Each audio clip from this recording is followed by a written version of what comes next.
got Justin Piché here. We had a little bit of a hiccup, and just so that you know, Justin, there's going to be a little bit of a delay between us and YouTube and Facebook to see if there's anybody.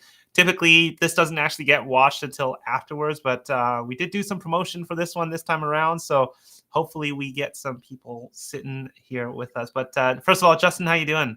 Hey, I'm good. Thanks, Jesse. How are you doing? I'm doing great, and thanks for doing this, taking time out of your day, and you're in a different location. It looks like you got sent into the mudroom here. What's Yeah, going on? Your mudroom. office got downgraded? The mudroom doubles as my home office. Yeah, I live in. I'm actually We literally. My wife is outside with a general contractor because we're planning a pretty good size addition on our home right now, and we're kind of talking in the initial stages. So I can, instead of having a mudroom as my office, I can actually have an office or studio or something. I don't know. Oh Anything. man, that's awesome. Okay, well, we recently did a podcast episode with Justin not too long ago, and so if you want to listen to that, that's on Spotify. That's all the other places that you can find the Land Investing Business Secrets podcast. But we're hanging out here. If you guys have questions, if you guys want to ask anything with Justin here, you can certainly do so. Just throw it in the chat. I think we should be able to catch it on this platform that we're streaming from. But if we don't have anybody, that's okay, because I came prepared with questions. And I think there's some changes. Also, Justin, you commented and on my post recently, there's been some changes. But I don't know. I've got some generic questions I wanted to throw your way, first of all, before we dive into some of the texting stuff. I think is really interesting as of recently. Yeah. And but before we even get into that, first of all, I don't know if I asked you this question. I like asking this to people. I might have asked you this last time, but I apologize if I did. I want to find out, what's one thing that you really hate doing in your land business that you may be still involved in, even if it's just slightly. What are you still doing that you don't particularly enjoy, and you might be seeing the light at the end of the tunnel for maybe that specific task or a process? Yeah, no. Oh man, I know I have a great answer. Well, I already know exactly what I'm going to say for this one. This is not too hard of a question to answer. Honestly, I hate signing contracts.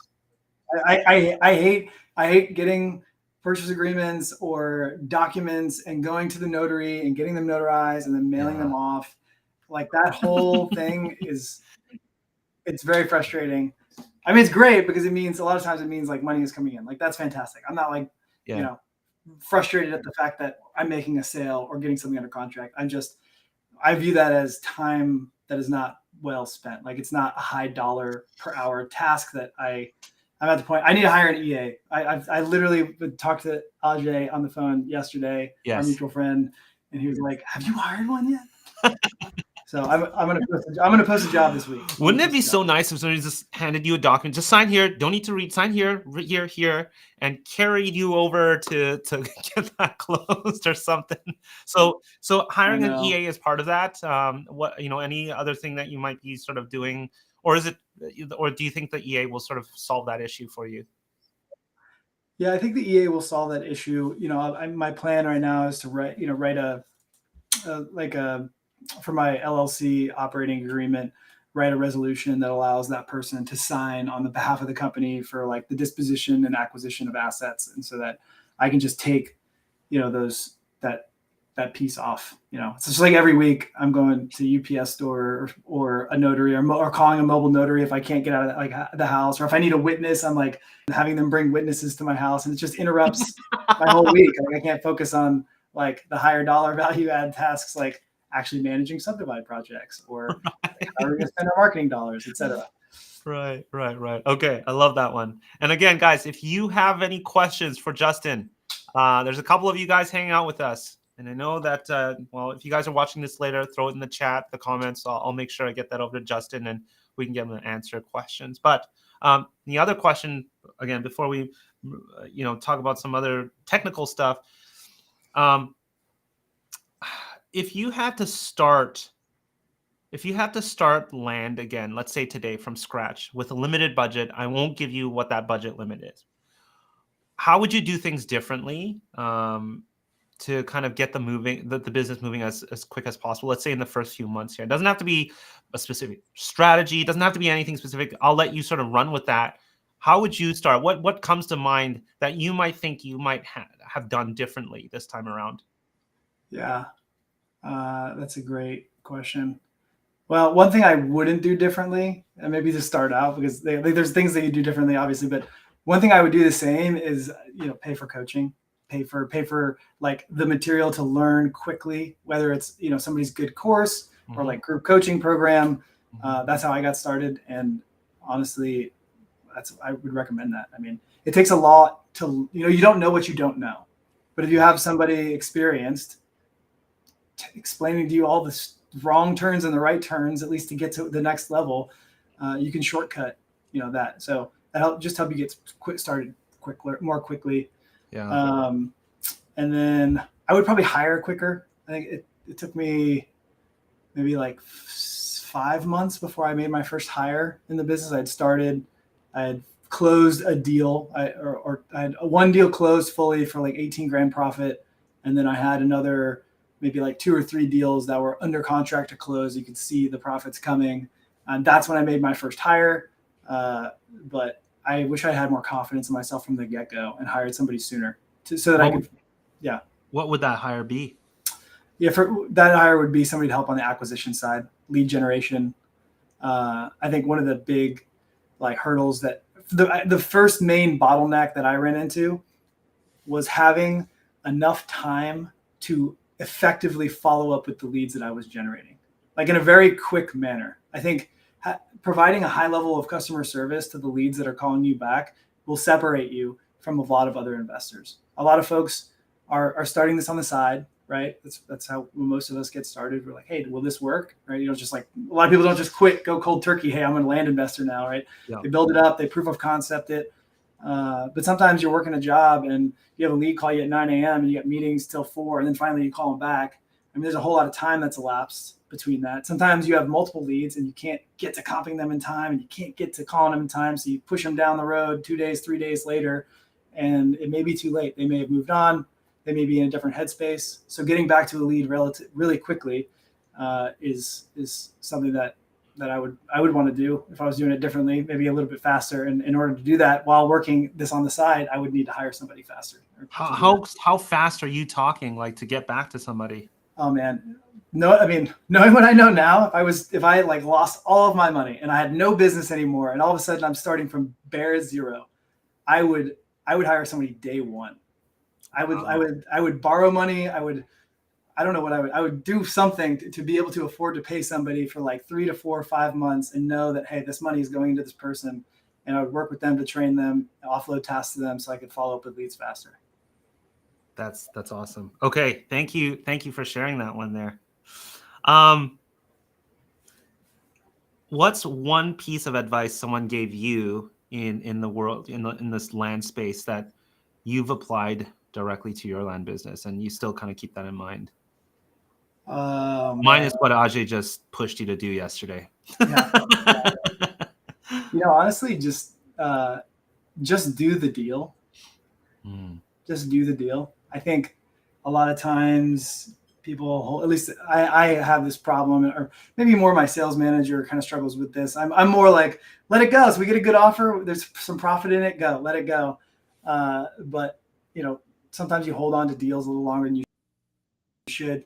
If you've got an offer in the green and you're good to go, I mean, you got to really weigh the opportunity cost you're losing by keeping that capital tied up.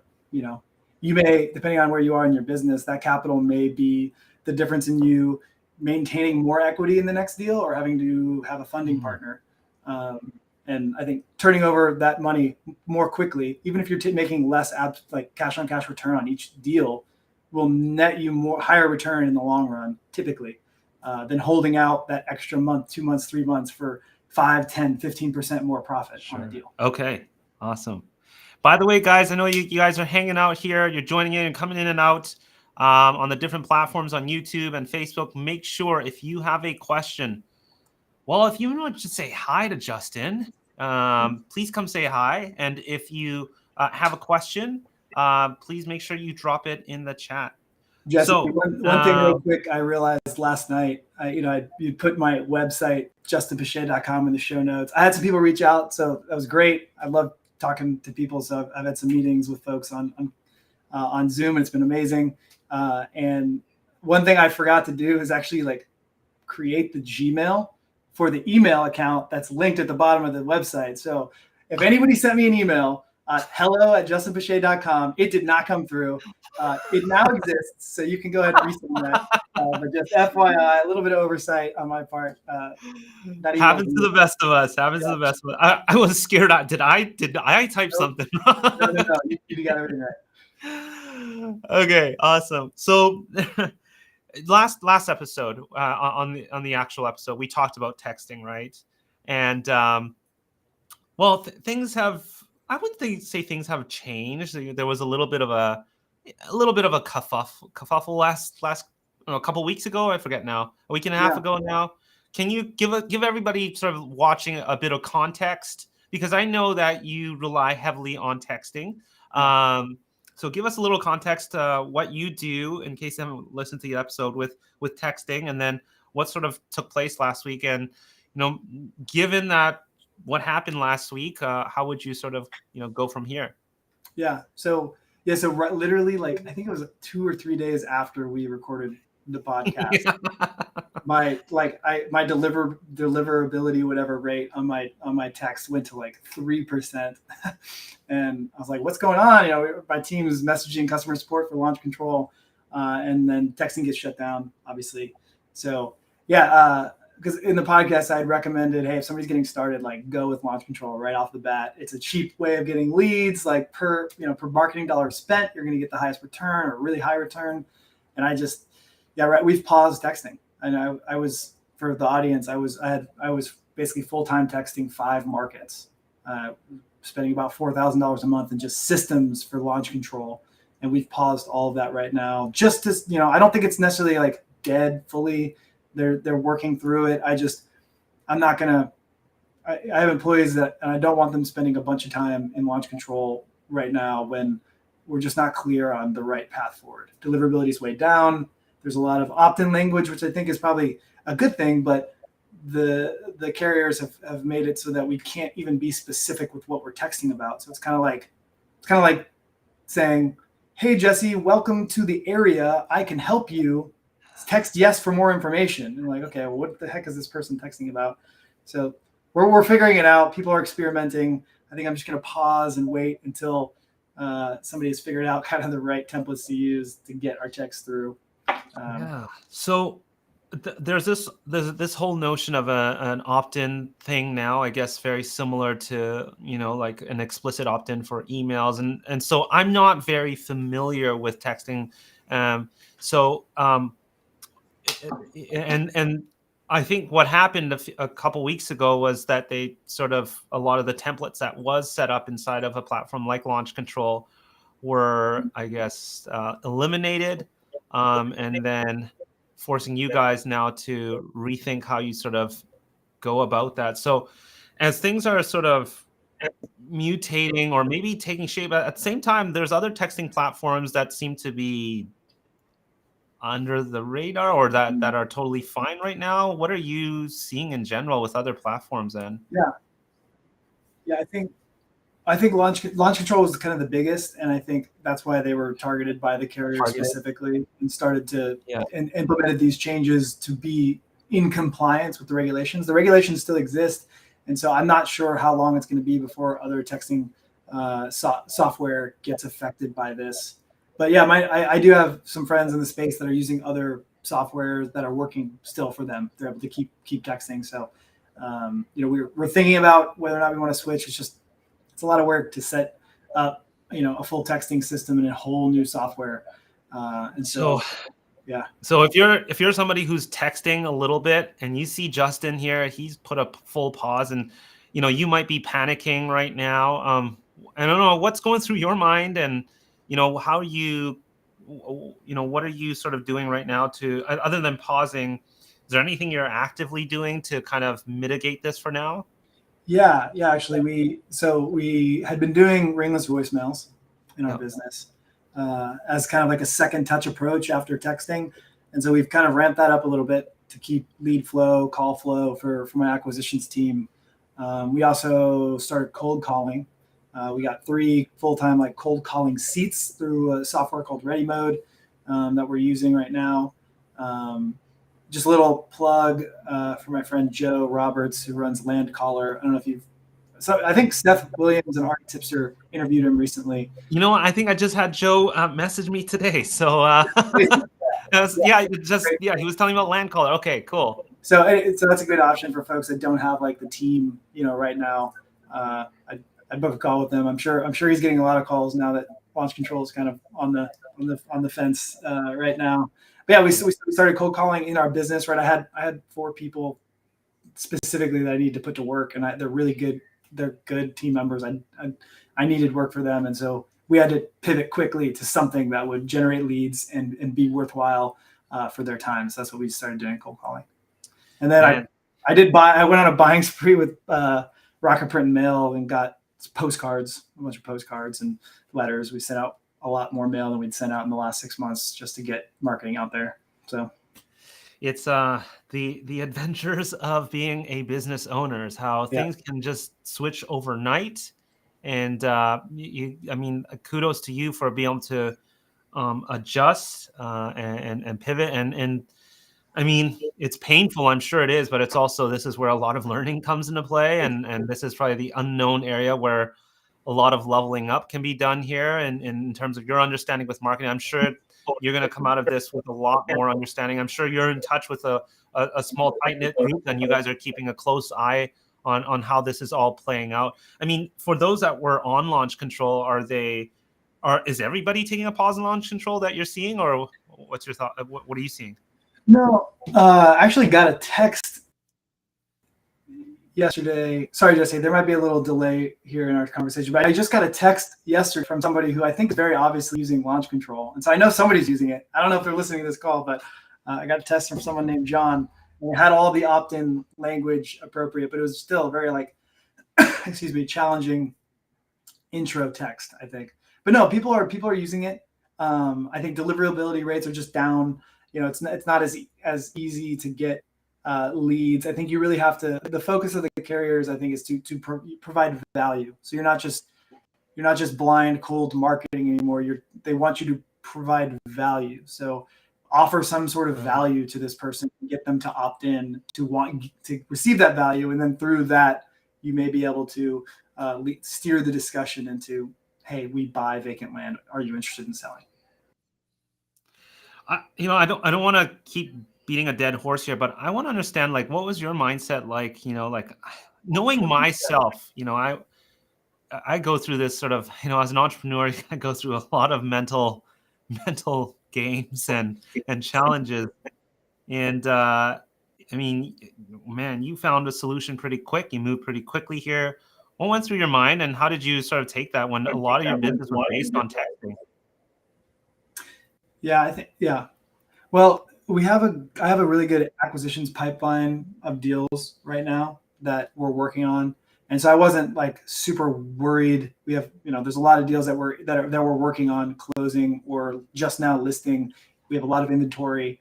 And so it wasn't going to affect necessarily the bottom line immediately. It was more of like hey, how many months down the road, this will affect our lead gen for a period of time that will hit us 3, 4, or 5 months down the road. Right. And so with that clarity, I didn't really didn't panic. It was more just like, hey, what are the other viable lead gen sources? How effective are they? And where should we put money to maintain this lead flow? Yeah, I mean, it was frustrating. It's kind of a bummer. We had just worked on a kind of a new design for our multi-touch marketing campaign of how we would flow cold outreach to potential sellers. And it was really slick. I'm pretty excited about like implementing it, everything on a schedule, like, exactly what data you're texting on, exactly what day, exactly when you're dropping what voicemails in what county, and just move it through the pipeline. And now obviously all that work was for naught if we're not going to text. Well, it's good to go back to the drawing board here. And so, by the way, guys, again, if you've got any questions you want to throw in the chat here, make sure you throw it in here. I know for those of you guys that are watching the recording, I'll make sure I'll get that over to Justin, or I'll tag him and get him to make a comment or question wherever this gets posted on. What does I don't want you to give away like your entire strategy here, but what does follow up look like in combo of different channels and whatnot? Yeah. So I use, as my acquisitions CRM, I use Follow Up Boss, which I don't know if we really talked much about this on the podcast, but we've talked about Follow Boss quite a bit back in the day. Yeah. So for those who typically I started using it in the sales side of the business, and the reason why I use it is because it has a lot of really powerful like outreach tools, like I don't know, you can schedule automated email sequences and action plans and follow-ups. Now there's a ton of tools that you can do this with. Zapier mixed with your Gmail, mixed with Pebble CRM. Like there's all kinds of ways you can do this, but building out just automated follow-ups is something that we do typically for leads.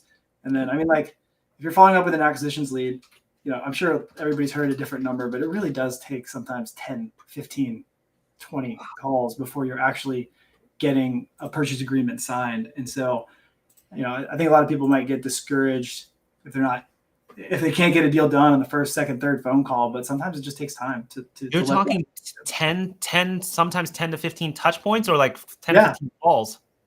Either touch points, calls, texts, emails, maybe more sometimes. Yeah.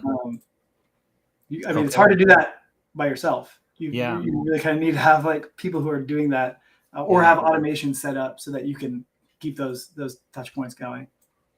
I'm going to put a little shameless plug here. So Pebble, we've been working on our automated follow-up system, and that's going to be rolling out this quarter. And yeah, texting, emailing, and obviously phone calls as well. And we're going to also be launching automated mailing follow-ups as well. So we're going to be seeing that come out soon here as well. So that's next level, Jesse. That's next level. Yeah, we're I mean, the mailing system was already in Pebble, and so to kind of get that out wasn't actually a huge lift. It's more on just designing the UX and UI for that. So we're on that, and it's exciting because we're going to be able to increase the offer with things as well automatically, and drip those out as well. So those guys might be interested. Follow Up Boss has done a fantastic job. They've been around. I think the founder, and it was over 10 years ago, Follow Up Boss has been around, and they obviously it's a fantastic piece of software. So, but if you guys are interested in learning more, make sure you follow us on YouTube. We're talking more and more about that. But anyway, real quick. I mean, you may be the only person in the land niche that is specifically designing and building out a CRM that covers everything from A to Z in somebody's land business. I mean, I honestly don't know of anything else. I mean, everything else seems like it's a cobbled together. I mean, even my CRM, frankly, is still like a mishmash. Sure. Yeah, it's still a work in progress, and obviously I can't take all the credit here. My co-founder Kevin, he's done a fantastic job with the product team, and so we're excited to continue to track ways. But I understand, like sometimes for you guys that have such an advanced setup, I mean, this has taken us a while to get all these moving pieces together before we can actually get follow-up. It's not like something, hey, they requested it since day one. We've heard of automated follow-ups. It's not like we didn't want to do it, but we had to build out the foundational pieces in order to make this work. So we're finally there, and so I'm really excited about that. But cool. I see more people joining in here, by the way. Again, if you want to, we've got a couple minutes left with Justin here at the end of this. Justin, are you quite active on social media? Okay. My wife is standing next to me because we have a small house and they share a sit-stand desk. So she just laughed at that question, Jesse. I have recently, like literally in the last 3 weeks, started actually posting on social media. I think for the longest time, I just didn't, but I've been connected to a couple people through just getting my name out there now that look to be very fruitful. partnerships, people to just know. And I think, there's something to be said for kind of establishing yourself in a space. And so, yeah, right. I am now. I guess I posted a couple deals that I'm working on Instagram. I post some deal reviews sometimes on LinkedIn and X. And then my Instagram, I think, auto posts to my Facebook. And so typically I'm just posting on Instagram and then it goes to Facebook as well. One thing I'm learning about social media for land investors, I like using Instagram because it's just so darn easy. I am getting a lot more engagement on YouTube. So, that might be something you want to think about. And you can easily repurpose stuff from Instagram over to YouTube. It just, Instagram is such a challenge for the land space, but I know it works for a lot of people too. So I'm not saying give up on that, but I put a lot more weight on Facebook and YouTube nowadays over Instagram. But welcome to the world of Instagram. How can people sort of engage with you on Instagram? I think my whatever handle or whatever is JRPICHE. Right, I created my Instagram in like 2000 and I don't know 10, 8. When was Instagram founded? I don't know. It was probably pretty short for that. So you can scroll back and see pictures of me in high school, probably. But. Perfect. All right. Well, is there anything else you want to share on this hangout here? We didn't get any questions at all, but we'll hopefully get them later. But this is probably not. I'm starting to realize this time of the day is not usually the best. Yeah, so you left it open to me to pick the time, and so I have right now it's what 3:29. I have my time. I'm in Central Time Zone. I'm gonna go pick up my kids here in 20 minutes. And so I probably should have picked 4, I guess. All good. But is there anything else you want to? Is there any sort of last minute thoughts or anything you want to share with people watching or listening here? Golly, I really enjoy connecting with people in this space, and so if somebody's listening and they're anything I've said has resonated, they want to free up their time to scale their business, learn from some of the things lessons I've learned over the last several years of doing this. I'm open to chat. I love connecting with people in this space. So you can go to my website, justinpiché.com, or shoot me a DM on some social media. I'm checking it more frequently now. Although if you don't hear back from me, it's probably because I literally didn't look at it. One thing I've done to try to be more productive during the day is I've turned off essentially every notification on the phone. I don't get, other than texts or calls, I don't get notifications. I usually block time. I'll check it during this period of time in the afternoon or after my kids are in bed or something like that. There you go. Awesome. All right. Well, Justin, thank you so much for hanging out here with us. It's been a pleasure chatting with you. If you guys haven't checked it out, make sure you check out the episode with Justin Piché on our podcast, Land Investing Business Secrets podcast. We'll also, there's the show notes with his website on there. That's justinpiché.com. And let's all add Justin on Instagram and show his wife that he is going to have a lot of followers now. There you go. Come on. I actually, all right. The last thing I'll just say is I recently had coffee with a guy who's land investor in Houston, younger guy. And I think that there's a lot of people in this space that are relatively well known. You got all the big podcasts, you kind of got your different mastermind groups, you got Learn Land, you got Land Academy, you got Fridays, you got Land Maverick Society. There's all these different ones out there, but I think there's a whole group of people that maybe are a little younger, maybe are just getting into the game, that are more active on some of these social media platforms. Anyway, I got introduced to him, and he does local Houston meetups for land investors. It's a whole demographic of folks that I didn't even know were doing this, that are in my city. And so that was kind of exciting. I hope maybe we'll do a live event here and get some investors together. That's very cool. Awesome. Well, again, Justin likes connecting with people, so make sure you connect with him. Justin, thank you so much for your time. Yes, sir. Thanks, Jesse, for having me.